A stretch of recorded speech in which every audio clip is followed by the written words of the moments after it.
Assalamualaikum warahmatullahi wabarakatuh. Bagaimana kabarnya anak-anak? Semoga dalam keadaan sehat selalu ya. Sebelumnya, perkenalkan saya Septi Sardianise dari Prodi Pendidikan Akuntansi Universitas Muhammadiyah Surakarta.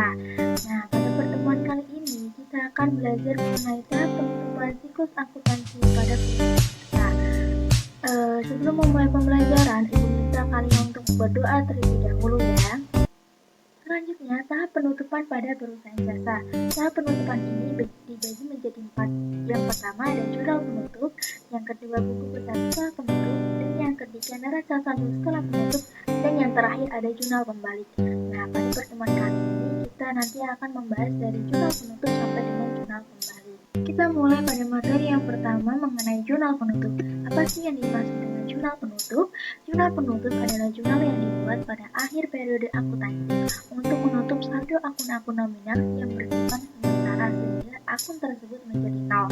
Pada perusahaan jasa, akun yang memerlukan jurnal penutup terdiri dari pendapatan, beban, laba atau rugi, dan price.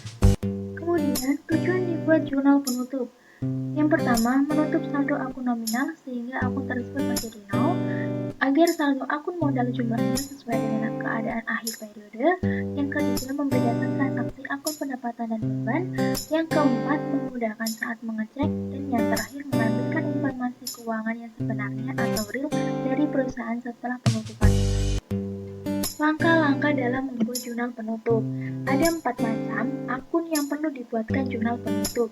Yang pertama ada menutup akun pendapatan. Menutup akun pendapatan dengan cara memindahkan saldo akun pendapatan ke sisi debit sehingga saldo menjadi nol dan menempatkan akun isi laba rugi pada sisi kredit.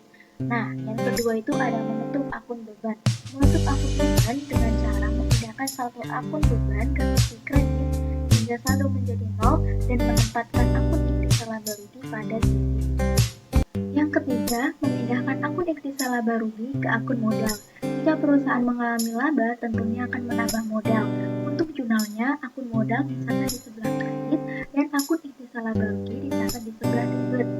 Dicatat sejumlah laba yang diperoleh oleh perusahaan. Nah, untuk yang rugi, jika perusahaan mengalami rugi, maka tentunya akan mengurangi modal. Untuk jurnalnya, akun modal dicatat di sebelah debit dan akun isi laba rugi dicatat di sebelah kredit. Dicatat sejumlah kerugian yang dialami oleh perusahaan. Untuk yang keempat itu ada menutup akun price ke akun modal sehingga saldo price menjadi nol dan modalnya berkurang. Kita letakkan pada sisi debit. Untuk materi yang kedua mengenai buku besar setelah penutupan. Setelah kita selesai membuat jurnal penutup, kita akan membuat mengenai buku besar setelah penutupan. Penutupan buku besar dilakukan dengan cara memposting dari jurnal penyesuaian dan jurnal penutup ke akun buku besar yang sesuai. Setelah memposting atau memindahkan jurnal penyesuaian dan jurnal penutup ke buku besar, maka perkiraan sementara atau akun nominal dan akun pembantu modal akan bersaldo nol. Sedangkan akun real, harta, utang, modal tetap bersaldo. Selanjutnya, materi yang ketiga mengenai neraca saldo setelah penutupan. Neraca saldo setelah penutupan adalah neraca saldo yang disusun dari akun buku besar setelah jurnal penutup dibuat.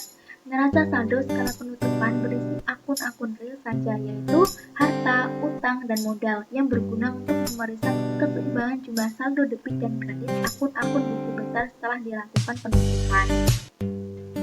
Saldo setelah penutupan tersebut kemudian akan menjadi dasar untuk membuka akun-akun dalam buku besar di periode akuntansi selanjutnya. Selanjutnya, materi yang terakhir mengenai jurnal pembalik. Apa sih yang dimaksud dengan jurnal pembalik? Jurnal pembalik adalah jurnal yang dibuat pada awal periode akuntansi untuk membalik jurnal penyesuaian yang menimbulkan akun neraca. Fungsi dari jurnal pembalik ialah mempermudah pencatatan transaksi pada awal periode akuntansi, terutama yang berhubungan dengan ayat jurnal penyesuaian. Jurnal pembalik dibuat dengan cara membalik AJP, namun tidak semua AJP memerlukan jurnal pembalik, hanya 4 saja. Yang pertama, beban yang masih harus dibayar. Yang kedua, beban yang dibayar di muka atau dicatat sebagai beban. Yang ketiga, pendapatan yang akan diterima.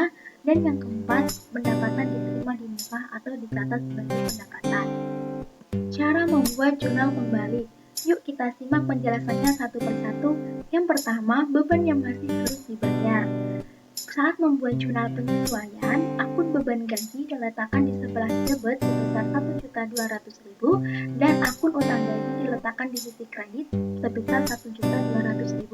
Maka jurnal pembaliknya yaitu utang gaji kita balik posisinya menjadi di sebelah debit sebesar Rp1.200.000 dan akun beban gaji kita balik posisinya pada kredit di posisi kredit sebesar Rp1.200.000. Yang kedua, beban yang dibayar di muka atau dicatat sebagai beban. Pada saat membuat jurnal penyesuaian, akun sewa dibayar di muka dicatat di sebelah debit sebesar Rp3.850.000 dan beban sewa dicatat di sebelah kredit sebesar Rp3.850.000. Maka jurnal pembaliknya yaitu beban sewa kita balik posisinya menjadi di sebelah debit sebesar Rp3.850.000 dan akun sewa dibayar di muka kita balik posisinya di sebelah kredit sebesar Rp3.850.000. Yang ketiga, pendapatan yang akan diterima. Pada saat membuat jurnal penyesuaian, akun piutang bunga dicatat di sebelah debit sebesar Rp1.400.000 dan akun pendapatan bunga dicatat di sebelah kredit sebesar Rp1.400.000. Maka jurnal pembaliknya yaitu pendapatan bunga kita balik posisinya di sebelah debit sebesar Rp1.400.000 dan akun piutang bunga kita balik posisinya di sebelah kredit sebesar Rp1.400.000. Yang keempat, pendapatan diterima di muka atau dicatat sebagai pendapatan. Pada saat membuat jurnal penyesuaian, akun pendapatan sewa dicatat di sebelah debit sebesar Rp1.600.000 dan akun sewa diterima di muka dicatat di sebelah kredit sebesar Rp1.600.000. Maka jurnal pembaliknya yaitu sewa diterima di muka kita balik posisinya menjadi di sebelah debit sebesar Rp1.600.000 dan akun pendapatan sewa kita balik posisinya di sebelah kredit sebesar Rp1.600.000. Cukup sekian yang bisa Ibu sampaikan mengenai materi tahap penutupan siklus akuntansi pada perusahaan jasa. Buah nanas, buah ceri, dicampur gula enak sekali. Cukup sekian pertemuan kali ini. Semoga bisa bertemu lagi kemudian hari. Wassalamualaikum warahmatullahi wabarakatuh.